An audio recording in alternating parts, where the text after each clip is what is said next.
Hello guys, so in today's video I'm going to show you how to change your phone number on Revolut app. It's pretty simple to do. So first of all, subscribe to this channel and leave a like on this video, and now let's get started.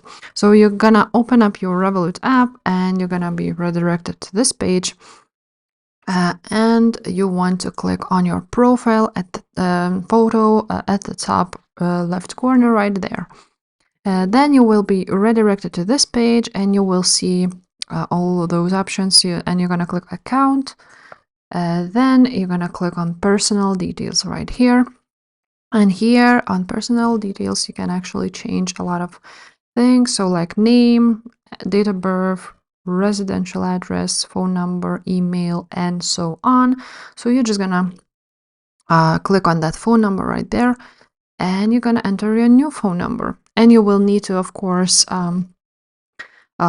get a code to this new phone and basically verify your new phone number. And that's it. So yeah guys, if this video was helpful, please leave a like, subscribe to this channel, and I will see you next time. Bye.